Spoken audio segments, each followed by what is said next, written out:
Okay. Control him, obviously give him the best light, Yeah. which is off. Bring him over here.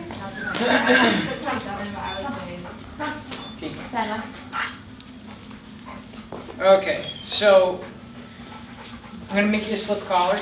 Because Yeah. obviously he's all over the place. Yeah, that would be cool. And I mean, Fenway. I know. See if anyway. I guess I don't know why we started with the harness. Yeah. Like he just had, like we had one when he was a puppy. And then when we did the puppy star, she had recommended a front clip because he actually backed out of the one that we had. So he was on the front clip for a while. This one has both. It's supposed to prevent pulling. Yeah, it's working real well. Yeah, exactly. Working real well for you. Anyway, you're being ridiculous. Yeah. Come here. Backing up.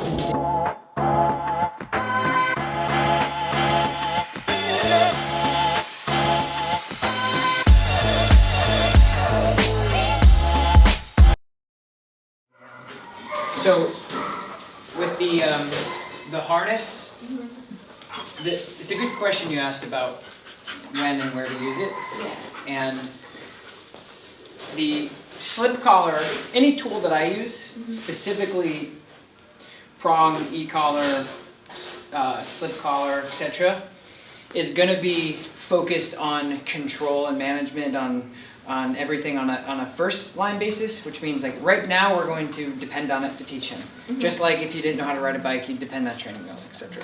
Okay. So to answer your question, eventually I want the equipment to go away for the most part. When you're using the slip collar, I want to teach behavior. So I did a video last couple weeks ago on understanding tools in general, prong collars, e-collars, slip, any kind of tool, leashes, harnesses. My big thing is, I don't care what you use, if you use a harness and it works, use it. But 99.99% of the time, I have never once seen a harness control a dog's behavior through discipline, because it doesn't discipline. Right. You may get an old dog that doesn't like pressure on the front end and stops, but I've never seen a behavior go right because of the harness. Yeah. Because it doesn't deliver that, hey, knock it off. So when you're using this, I want your voice to activate this, and then when this is off, I want your voice to still mean something. Okay. Does that make sense? Yes. Okay. So you should be able to say, hey buddy, down, and the dog downs. You should be able to say sit, and the dog sits. Right. And with that being said, if you can't do that, then that means that it's not this, it's you haven't worked hard enough or you haven't trained properly enough for your voice to mean something. So I don't want you to connect. Exactly, right? Okay. Exactly. Because I don't want to put a tool on and say the dog's listening to the tool. Right. This helps me. So we're 50-50 into the game. Okay. My ultimate goal is to not have any pressure on the dog at all. It's just, hey buddy, do this because that's what I've taught you. Yeah. It's not always punishment and negativity and all these negative things. It's actually to just say, hey, this is what heel means, this is what sit means. At one point in time, you did get punished for this, but now you know that, you don't have to do it anymore. It's just like kids, 1, 2, okay, sorry mom, boom, right back. Yep. So same thing with him. I want to just teach him through this, and it's just a nylon slip collar that I use on all my dogs. The reason why I automatically go to tools is simply because I have 3 to maybe at the most 8 hours throughout the dog's life to help gain your relationship. So I'm not going to beat around the bush and say, we could do this, we could do this. I really like going right in and saying, this is what we're doing because I'm assertive, I'm going to fix the behavior. Because I don't want the dog to drag me around and then for me to all of a sudden care. I go, oh, I hate this, my back's getting pulled out. Yeah. I just put a piece of tool on a dog and help them understand, no, that's bad. So what you're trying to portray to the dog of like, so ask him to sit. Fenway, sit. Fenway, sit. Sit. Good. Go for it. Now just back up a little bit. Good. So you get maybe a 7-second sit, done. Right? So in more or less, he's sitting. So he's sitting for something. And if you let go of the leash, I bet you $1 million he's going that way. So he's actually sitting for currency, payment. Yes. So if you tell him to sit, he's going to sit and face the door and go, well, after I'm done, I'm going there. Yeah. But the problem is, He's gonna slip out. it's okay. Bring him back over to me. I'll get started with him. Hey. Yeah, I think that has a lot to do with like the reward training that we started with. Yeah. Yeah, and that's the problem with strictly reward-based training is the dog goes. Which I want to get away from. You have to get away from it because it's completely one-dimensional, and you're seeing the side effects of a dog that only understands, I'm going to work for you for $100 bills and nothing else. Yeah. So once you start whipping out that food and say, okay, let's work, and then he goes, I'm hungry, see you. Yeah. You have no leverage, you have no communication, and your relationship with the dog is strictly food-based. Yeah, you know what I mean? It's not good. No. I like to do I'd like to do a little bit of both. Yeah. Of like, hey buddy, if you do really good on this test, you're going to get 6 Flags passes, or you're going to get an ice cream, or something like that. Right. But at the same time, if you completely don't show up for the test, I got to be able to punish you. Right. Like you can't just make your own decisions. You're 2 years old. Yeah. You know, so you have to be able to put in, yes, buddy, good. That's where I believe in food 100%. But you also have to have discipline and consequence for saying, screw you, I'm out of here. Yeah. Because that's where your relationship gets really rocky. That's why you see a lot of purely positive reinforcement trainers or people who solely use food-based stuff. They can't get the dogs to do some of the things off leash because they're like, I'm too far away from you for you to deliver me any food. Yeah. And there's a squirrel here. It doesn't matter. So we always learn, especially with humans, I talk about this a lot. We learn through discipline. That's why we go to the speed limit. That's why we don't run red lights. That's why we pay our taxes, things like that. We don't want to do any of those things. However, we know that Big Brother is watching. Yes. And that's how the human brain works. And it's a lot like animals as well. Now, wild animals are completely different. You know, but they also have jurisdictions and boundaries and things that they can and can't do. Same thing. You get a wolf that goes into another wolf pack, chances are they're going to die and they're going to be killed. They know those things. They stay away. Lions, tigers, bears, the whole thing. Right. They all have regulations. Anyway, so with him, the reason why you're, like you said, you said it really well, which a lot of people don't. You didn't say, help, fix it. You said, I want to know more. Yeah. That's where, like, I'm clutch there. Because that's where I want the people that I'm working with to really be mentally, is like, you know what you need to do, you just want to know how to do it. Yes. So, that's good. Okay.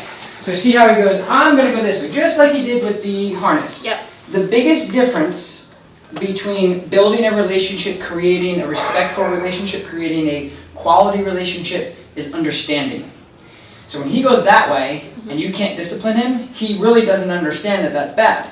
He's just like, Mom, let me go. Right. Like, get off of me. He's like trying to escape the harness because there's nothing there that tells him that's bad.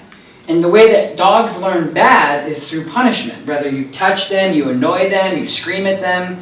But right now, he's like, why don't you just let me go? I want to go play. What's the big deal? So I'm going to apply discipline and correction, which is just a slip collar, which means if he flies at the end of the leash, he's going to get that pressure. And then he's going to go, I don't like that. I'm going to say, yeah, buddy, pay attention to me. Yeah. And as soon as he does, he's going to go, oh, well, this is a lot better. I'm going to stick right here. So in theory, that's what's going to happen. And then all of a sudden, I'm going to build a relationship. He's going to start looking at me like, what do we do next? What do we do next? And with you, none of that. It's just let me go, let me go, let me go. So you have a big disconnect because of that. Okay. Then we come. Good boy. Come. Come. Good boy. Come. Good. Sit.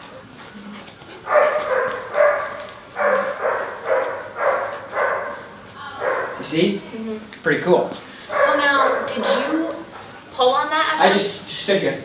I just said go. So that was just him pulling. Yep. Okay. It's the beauty of using, like, it's. He's like teaching himself. It's. I would consider it in like what I do with balance dog training. It's force free. Right. Like it's force, but I'm not applying it. He is. Yeah. So I'm not like wham, you know, like slamming him. So now watch his behavior. When I go this way, come. Good. Come. Come.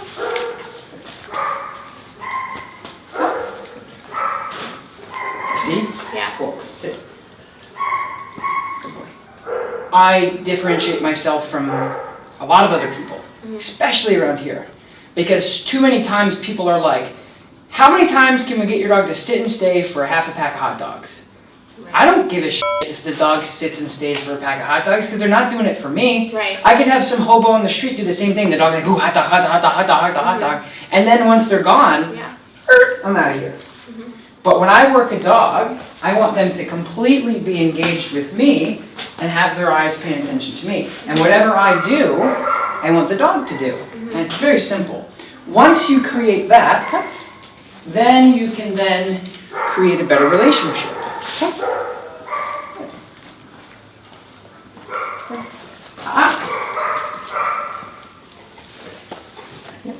Yep. Good. So now we have some high distraction.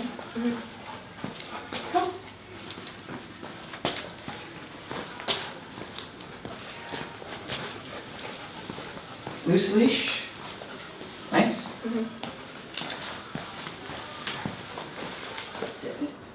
So now this is where the good sit. Good boy, Fenway. Good sit. Nice job. Good boy. Positive. Now I'm right now I'm 100% positive reinforcement. So he has equipment on. Yep. So remember I was talking about in the beginning? I said I want this piece of equipment to teach the dog. Right? So now the dog is being taught what to do. Do you understand? Okay. And I'm going to take it a step further. So you take it off the slip collar, you put it on his flat collar. Now, if he complies with this, that means he just learned something, and now I don't need the equipment.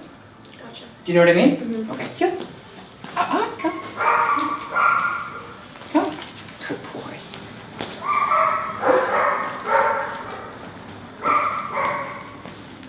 Nice, right? Very nice.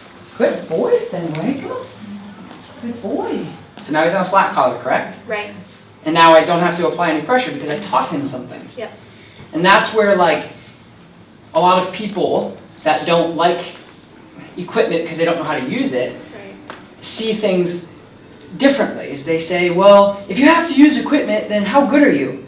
Like, but if I can teach a dog in 2.5 minutes to heel, and then after that walk forward, and literally 10 minutes ago this dog was going ballistic with not another dog in the room. Now we have another dog in the room and he's completely loose leash with one finger. And then if I turn, guess where he goes? Yeah, buddy, good, good.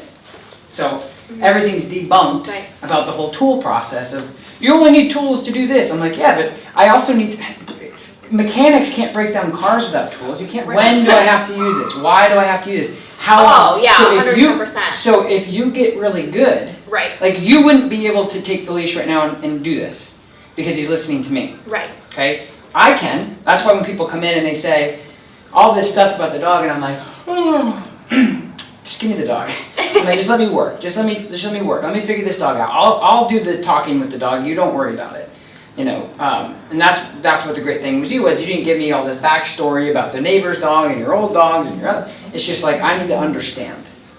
And so I used a piece of equipment that taught him that, hey, buddy, if you don't pay attention to me because I'm the one responsible for you, then there's going to be a consequence for that.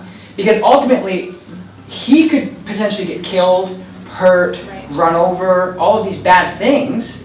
If he's not listening to you. If you're outside or in the middle of a park and he decides to slip out of his harness because he doesn't want to listen, and he goes flying across the highway and gets nailed, you're going to feel terrible.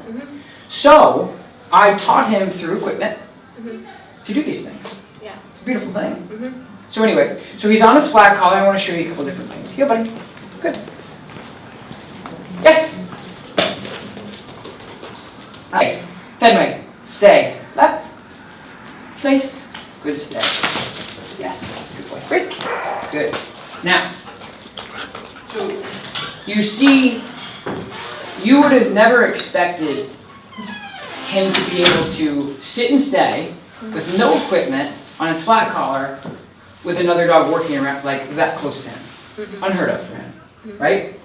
And I can just tell that by the way he's like, screw you, mom, I don't care. Yeah. So my goal always for the first session is to teach the dog owners, this is what you have. I give you your instructions, and then I teach you how to do everything from here. But the important part at the end of the day, the only thing you are missing is discipline. You weren't able to properly discipline the dog, which is why you're here. You're going, look, there's something wrong here. This purely positive stuff, this harness stuff isn't working. Like, there's nothing wrong with it until like you're like, this doesn't work. Then there's obviously something wrong with it. Yeah. Use it all you want, but don't expect high expectations for that when you're dealing with a dog that's disengaged with you. So, I wish it worked because it would make my life a lot easier, but it just doesn't. No, not so far. I'm gonna teach you how to do this. Okay. I guess that was my next question. Okay, so don't look at him so much. Okay. Pay attention to what you're doing. You're right, I had to walk on the wall. Yeah. Who's driving? That's all. Good. And then even when you turn your whole body. Use your shoulders basically to dictate where you go. Come. Right towards me. Boom. Turn. Good. And then hold your leash in one hand, like that. Yes. Go ahead. And then put your arm down a little bit. Good. So your pressure on the leash is going to dictate whether he's doing a good job or a bad job. Mm-hmm. So when you're doing this, make sure that when he's doing good, no pressure. Like you're hardly there. So right now, beautiful. Okay. Good.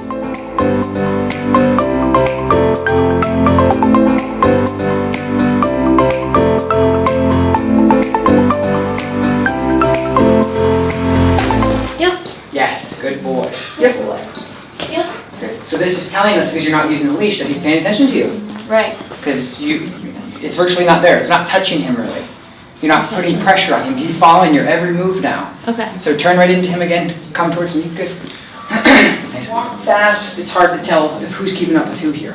Right. So if you walk slow, he's got 4 legs. He's going to be watching you. If you walk fast at his pace, you may be just keeping up with him, and I can't tell if you're Okay. where you're going to be. Yes. Go ahead and keep going, just nice and relaxed. Good. Every time you turn, just tell him to heel. Yep. Good. And then every now and then, good heel. Good boy.